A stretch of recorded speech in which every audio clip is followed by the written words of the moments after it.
Intro, welcome to Slow Night, Ancient Tales. Tonight we journey to a fog-draped northern port in the short story Letters from the North by Lee Hyo-seok. Set in a quaint workers' cafe in a foreign land, this tale unfolds like a romantic dream, capturing a fleeting yet passionate moment of unexpected love.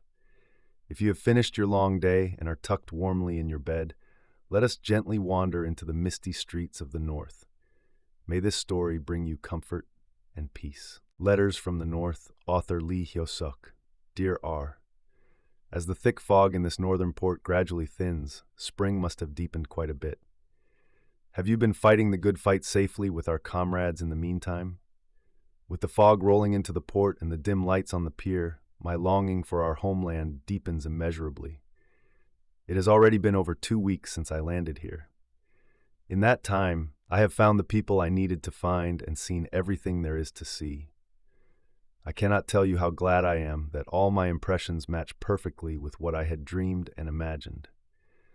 Regardless of age or gender, everyone is working together on the great construction project with a vigorous spirit and a feeling of new emergence. You can probably guess roughly how excited and thrilled I am to see and experience this every day. Right before my eyes, this is exactly what I wanted to see and learn so badly.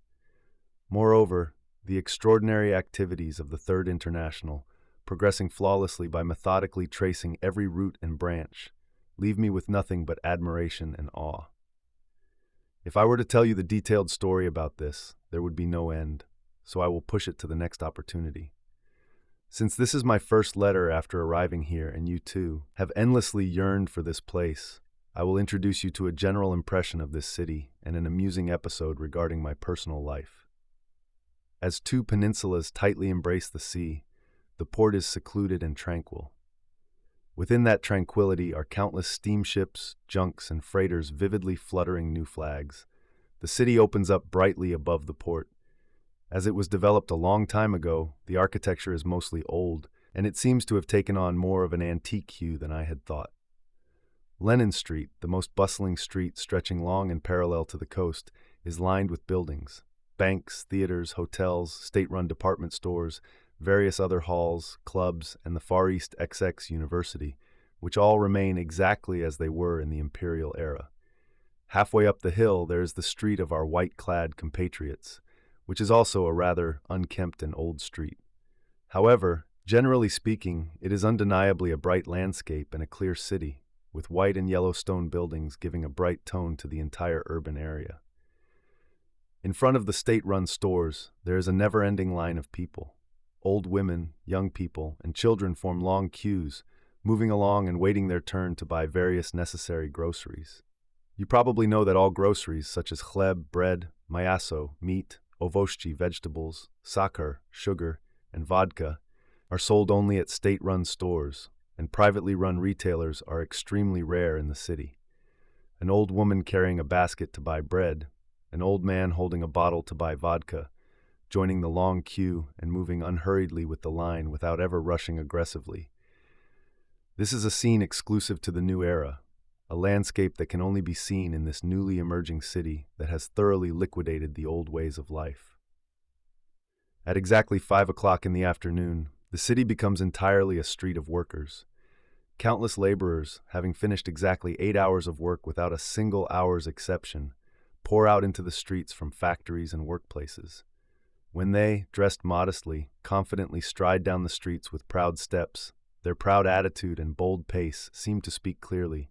The streets are ours, the world is ours. Seeing this, anyone would feel that this antique-looking street is, in reality, the most vibrant street of a new day. An emerging spirit and fresh vitality fill every corner of the street, and within it, bold organizations and enormous constructions solidify layer by layer. Not only do workers busily run around every day, even after work, to attend various council meetings, and young students and youths, wearing simple clot hes and carrying books, bustle about for the work of construction, but this applies not only to men but also to women of the newly rising class.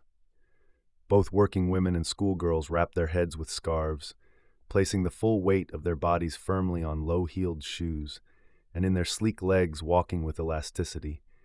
I believe there lies the healthy aesthetics of this newly emerged country. The beauties of this country, free, pure, healthy, and truly the symbol of joy and strength. What else could this be but the charm of the new day? Setting aside the impressions of the city, I will now introduce the episode regarding my personal life that I mentioned earlier. It is an unusually sweet and amusing story, unlike myself. None other than the story of how I, though it's certainly not something to boast about, received a kiss and won the love of a beautiful woman of this country. I trust you won't ridicule me for being extravagant and unwholesome. As someone who usually enjoys novels, I will add artistic embellishment to this story and write it in the form of a novel. So even if it turns out to be a piece of nonsense, please consider it my first gift of spring from this northern country, and do not fault me too much. A week after landing, I had roughly grasped the geography of the port and gradually understood their ethos. But since I hadn't yet settled into my work, I had no fixed lodging and merely imposed on Mr. Park and Mr. Kim in turns. Café Ushuri. During these unsettled few days, the place I came to frequent was Café Ushuri, standing lonely near this pier. Café Ushuri, casting its red lights faintly into the thick fog from evening onward, it was a true oasis for workers. It was not a place where modern boys danced to jazz or where the lumpen proletariat spouted boastful rhetoric. It was a resting place for workers in the truest sense of the word. Beneath the portrait of the country's greatest contributor, veiled in the cigarette smoke rising from sailors' pipes, there was the cheerful laughter of workers and the healthy excitement of sailors. Coming to Café Ushuri with comrades after finishing a day's labor or a long voyage seemed to be one of their joys. That was, of course, because they loved the cheerful and healthy atmosphere of this place that sprang only from the forest of innocent workers. But to speak frankly, it was perhaps more because they were drawn to the charm of Sasha, the cafe owner's daughter. Sasha, plucking the guitar to the tune of her old father's accordion. Sasha, singing Slavic folk songs in a sonorous voice. Sasha, cheerfully making her way through the forest of customers. Every word and movement of hers was an indescribably lovely Sasha. The beautiful skin unique to the Slavs, a face as fresh as an apple, eyes as clear as the Arctic sky, an attractive figure, an abundant physique. She is the Helen of the North. She is a beautiful flower that you want to gaze at all day long in her fresh fragrance and clear posture without laying a finger on her, yet simultaneously want to gently snap off by the stem and chew up whole fragrance, blossom, and all. The fact that I began to frequent this cafe upon landing was, in truth, because I was drawn by Sasha's charm. Sasha, with her head wrapped in a red scarf, reciting simple folk songs to her guitar. The more I looked at her, once, twice, the more I came to think that there could be no other existence like hers in this wide world. Sasha, the one and only Sasha in the world. I eventually became so sentimental with such absurd thoughts, so unlike my usual self, that I felt if she were to flash a pitiful smile, say, "Ya lublю vas," I love you, in her sonorous voice, and fall into my embrace, it would be worth being born into this world, even if I died at that very moment. I scolded myself, thinking that someone like me, with so much work and heavy burdens, was in no position to torment my mind with such vain thoughts and extravagant desires, but I would do nothing about this eternal human emotion. It was the night of the third day since I started visiting Ushuri. On a night when the wastes of heavy cranes, warehouses, and steamships were hazy in the fog, the dark silhouettes of sailors began to gather one by one on the pier, drawn toward the fragrant lights streaming from the windows of Ushuri. The three of us, Mr. Kim, Mr. Park, and myself, also naturally gravitated closely among them. The spacious cafe was soon filled with people, and the blue smoke of cheap makorka was thick in the room.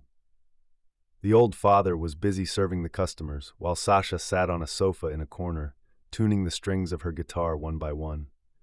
Looking at the pastoral figure of Sasha, wearing a red headscarf and softly plucking her guitar strings, who could guess at first glance that she was a female clerk of the Maritime State Security Department, who during the day went out to the pier, braved the sea breeze, boarded newly anchored ships, and busily jotted things down while interrogating passengers one by one.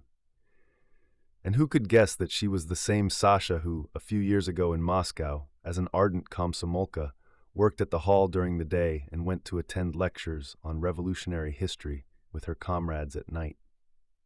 Having lost her brother and mother to the revolution, Sasha, even while studying and working hard in Moscow, loved her lonely old father so dearly that she eventually left the capital and traveled far to the eastern port to find him.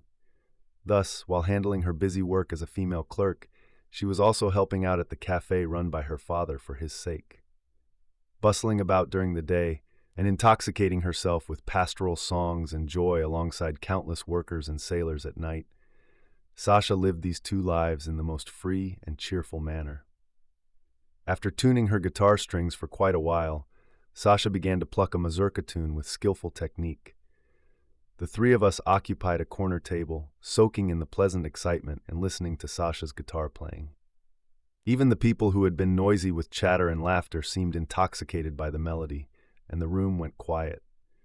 After laboring with strength and sweat, a serene mazurka tune is indeed a sip of refreshing tonic. The room seemed intoxicated by this serene taste. However, more than the soft melody or her deftly moving hands, my attention was captivated by Sasha's pretty face. As the tune ended, a wave of applause erupted, and words of praise poured out like a deluge. "Sasha, bravo!"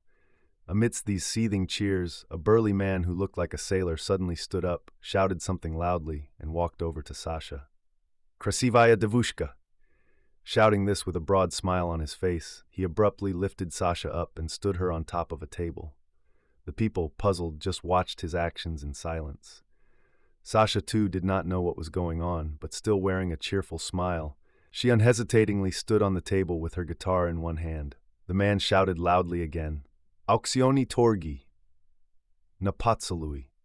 The people, who had been wondering about the audacious man's behavior, rejoiced at this single-shouted phrase, yelling and clapping to express their approval. "Korosho! Bravo!" But I could not comprehend it, and I couldn't help but be shocked by their prank. Auctioning a kiss, Sasha's kiss, which I had secretly been thinking about. I couldn't fathom it. I couldn't allow it.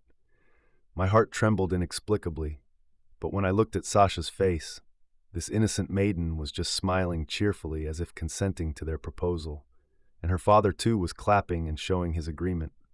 What incomprehensible people. Unable to understand their crazy prank, I muttered this inwardly. While the three of us were whispering among ourselves, amidst frantic excitement and cheers, the curtain of the auction finally opened. The burly man, standing next to Sasha, led to the crowd. "To stoyat?" No sooner had he finished speaking than a short old man sitting at a far corner table stood up, took his pipe out of his mouth, and called out thinly in a voice as quiet as a mosquito's, "Odin ruble." Suddenly laughter erupted in the room like a bursting dam. 1 ruble for a kiss was by no means an outrageous price, but since the one who called it out to start was an ancient old man, and his demeanor was so comical, everyone couldn't help but laugh. "Ochen deshevo." Seeing the old man slump back into his seat in humiliation, the man said this and called out "Shto stoyat" again, and the bids gradually began to rise. 2 rublia, 3 rublia, 5 rubli. It went up to 5 rubles, and then the bidding paused briefly without going higher. The burly man repeatedly yelled "Shati shati" while looking around the crowd, but there was only silence, and no one raised the price further. Then, after quite a while, "Desyat!" A man suddenly jumped up from a corner and called this out, and that was me. At first I was quite shocked by their audacious behavior, but as I gradually observed their spontaneous attitude and Sasha's cheerful demeanor, I had been waiting for the right moment to join in and perhaps win a blossom of love from the beautiful Sasha. 10 rubles is by no means a lot of money. However, if I could buy Sasha's beautiful lips with it, how precious and glorious those 10 rubles would be. Excited, I stood by the table with these thoughts and looked at Sasha. Sasha, too, looked straight at me. There is some deep meaning in that heavy gaze, staring intently in this direction. Or so I thought, at least. Having visited this place for 3 days, she must have already been aware of my presence. A smile gradually surfaced in her gaze. Facing her smiling directly like this, how much more beautiful she was, her beautiful lips for 10 rubles. Intoxicated by this sweet thought, I ignored the numerous eyes fixed on me and distractedly gazed at Sasha.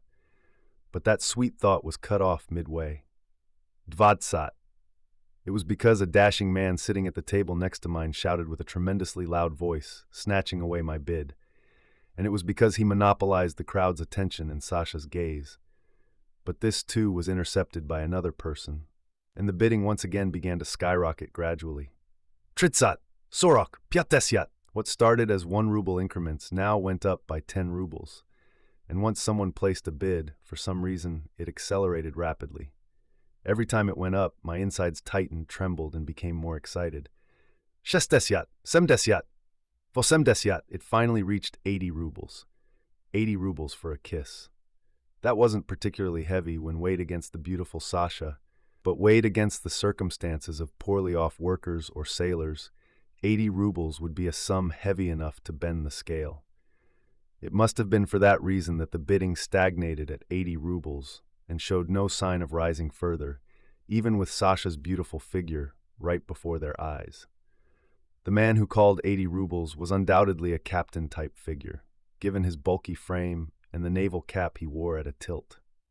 He was fully satisfied and confident in his bid, looking around proudly, and when he realized no one was going to follow up, he leisurely stood up to approach Sasha. What started randomly as a prank had gradually turned into something serious, and seeing a man, and one she didn't seem particularly fond of at that, unhesitatingly charging toward her, Sasha appeared quite disappointed. Finally, looking back at the crowd, she raised both hands in a pleading gesture. As she did so, perhaps caught on the guitar strings, her skirt lifted high, revealing her fragrant white legs in stockings all the way up above her knees. The snow-white sensation revealed so richly below her bright red drawers was dazzlingly brilliant under the boing electric light. Devianosto.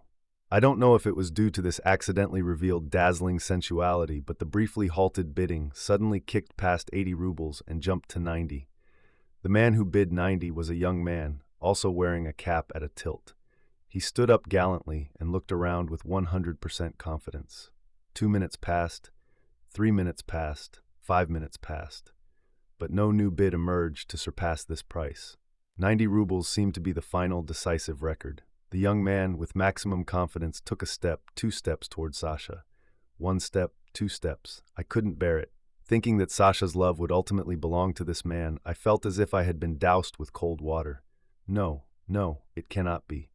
Sasha, Sasha. Without realizing it, I sprang to my feet, and before I knew it, stow! I distractedly blurted out 100 rubles. Of course, it was without any discretion or sense. The only thought in my head was that I must not lose Sasha. Mr. Park and Mr. Kim looked straight at me in puzzlement, and the eyes of the crowd all simultaneously fixed on me. On Sasha's face, staring straight at me, an indescribably graceful smile surfaced. And it was an undeniable fact that within that smile arose a facial expression carrying an infinitely deeper meaning and goodwill, several times more than what she had shown when I first called out, "Deshat!" Her eyes seemed to be calling me, did they not? The burly man standing next to Sasha repeatedly shouted, "Stow! Stow!" to the crowd, but there appeared to be no one raising the bid further, nor anyone capable of doing so. Sasha was ultimately mine. I proudly stepped out from my seat and took 1 step, 2 steps toward her. Sasha, too, came running closely toward me, stretching out both arms with a welcoming face. In the end, I held Sasha's hand, and she, too, held mine firmly without a word. Her clear eyes, divine smile, and solid arms, her entire silent demeanor was, in truth, distinctly whispering the Yalublyu Vas I had been dreaming of, word by word. I wondered if it was a dream. Without it being a dream, there was no way such an astonishing happiness could drop into my lap. The most beautiful Sasha in the world. How could the Greek Helen or the Irish Deirdre ever compare to Sasha? Sasha, who could laugh at the sun and mock the moon. My comrade, please forgive my sentimentality at this moment. She seemed to be the first and last, the only person to appear in my life. Excited by ecstasy and a sense of happiness, even in my dazed consciousness, I faced Sasha squarely with eyes of gratitude, moved my hand, and grabbed her arm. Suddenly, something grabbed my arm tightly and blocked the way between Sasha and me. It was none other than the burly man who had been standing next to Sasha from the very beginning. He pulled Sasha away from me, stood her next to him, and Vesti! Crying this out, he pulled a wad of 200 rubles in banknotes out of his pocket. Seeing that it was this man who had first proposed the auction, and now observing this action of his, it was certain that he had his heart set on Sasha from the beginning. It must have been his plan all along to watch the bidding go as high as it could, wait until it couldn't rise any further, and then secure Sasha by offering an even higher bid. I was indescribably agitated and bewildered. When I saw that Sasha's expression was also quite confused, I yelled out distractedly, "Trista!" Whether or not I actually had 300 rubles in my pocket didn't matter. In my bewilderment, stripped of all sense, I just called out like this, "Chetaresta!" The man, too, yelled this out in a voice high enough not to be outdone by me, and pulling another wad of 200 rubles from his pocket, he held a total of 400 rubles in bills, divided between his two hands. At this point, it was a desperate struggle of life and death. "Piazzot!" I raised it by another 100 rubles. The man, who had been commanding until now, showed no small amount of bewilderment here. Opening his eyes wide, he looked straight at me with an expression of anxiety and doubt, wiped his mouth with the back of his hand, showed a glint of resolve, and made a final, desperate effort, as if saying, "To hell with it, this is the last. Shestsut!" Scraping together everything in his pockets, he threw a total of 600 rubles onto the table, then slumped powerlessly into his chair as if he had a bitter taste in his mouth, staring only at my lips. I realized this was the end of it, but my consciousness, half slipped into madness, was only hazy as to whether I should bid higher or not. Sasha's pleading gaze washed over my whole body like a whipping. I could not betray that gaze. Completely like a madman, I used all my voice to yell for the last time, "Tisyacha!" And with that cry, I lost consciousness and collapsed right there. I could only vaguely guess that the man who had sat watching my mouth, seemingly disappointed, gathered up the wads of bills from the table, stuffed them back into his pockets, laughed a huge, unforgettable laugh, and disappeared into the forest of the crowd. That a wave of applause and cheers arose among the crowd afterwards, and that an incomprehensible song of a new world rang out loudly, as if to lift the house. Whatever happened after that was entirely outside my consciousness. I don't know what time it was, but when I regained my senses, I was lying on a broad sofa inside the cafe. All the noisy customers had gone, and the cafe in the deep of the night was quiet. As if tired of waiting for me to wake up, Mr. Park and Mr. Kim had fallen asleep with their heads propped on their arms at the table opposite, and by my side, Sasha was kneeling. When I slightly opened my eyes, there was Sasha's gaze. With her two arms resting on the sofa, not even looking tired, she was staring gently at me. She had been watching over me until then. She had been kneeling next to me, waiting for me to wake up. I had called out 1,000 rubles, defeating all rivals, to buy her kiss. But of course, I did not have such a large sum of 1,000 rubles in my possession. Let alone 1,000 rubles. I didn't have 100 rubles. No, not even a mere 10 rubles. For me, whose entire body wouldn't fetch a mere 10 rubles if sold, to boldly put a price tag of 1,000 rubles was entirely done in a state of madness. But now, facing her in reality with a clear mind like this, I couldn't hold back my feelings of apology and shame toward her. Who was I to call out the outrageous price of 1,000 rubles and keep her tied up like this? My passion for Sasha was nowhere to be found, and feeling nothing but unparalleled shame, I stood up from the sofa without a word, intending to wake my comrades and leave this place. However, Sasha, who had been watching every nuance of my expression, jumped up and held me back. "Niet!" Seating me back onto the sofa, she sat down close in front of me and draped both arms over my shoulders. I found this action of hers hard to understand. Right then, the following tender words from her confused me beyond measure. "Ja lubię korecu." I was stunned for a moment, but it wasn't because it was absurd, but because I was shocked by too great a joy. With her own mouth, without a doubt, she tenderly cried out, "Ja lubię korecu." Everything was clear. Just as I had been thinking of Sasha, she too had been thinking of me from the very beginning. Harboring no racial prejudice whatsoever, she loved me, a Korean man. I was beyond joyful. I was ecstatically happy.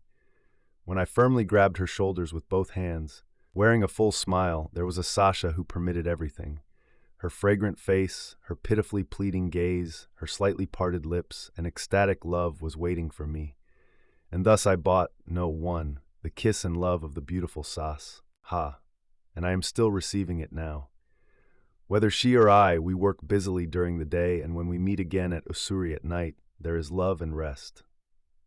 Already, among the people gathering at Usuri, there is no longer a single person trying to auction her kiss. Speaking of auctions, auctioning a maiden's kiss might sound quite lewd and vulgar, but when you get down to it, it is nothing more than an extremely healthy and innocent prank here.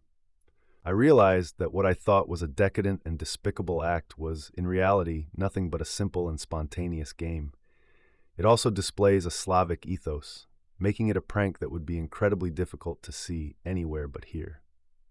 Dear R, I am not in a position to be writing and sending such useless stories at such length right now, but as it is an unforgettable chapter of my personal life that I accidentally experienced right after landing for the first time in an unfamiliar land, I wanted to speak candidly of it to you, my unreserved friend, while also introducing a glimpse of the magnanimous Slavic spirit. Please understand and generously forgive me. Next time, I will tell you a lot of weighty good news. Always wishing for the good fight of you and our various comrades, I stop here. Outro. How did you find tonight's journey? The sincere confession that blossomed after an amusing and chaotic bidding war seems to warm the chilly northern night. Just like the fluttering heart of an unexpected encounter in a strange land, I hope your dreams tonight are filled with delightful and sweet surprises. May your long day now find its peaceful rest. Good night, and sleep well.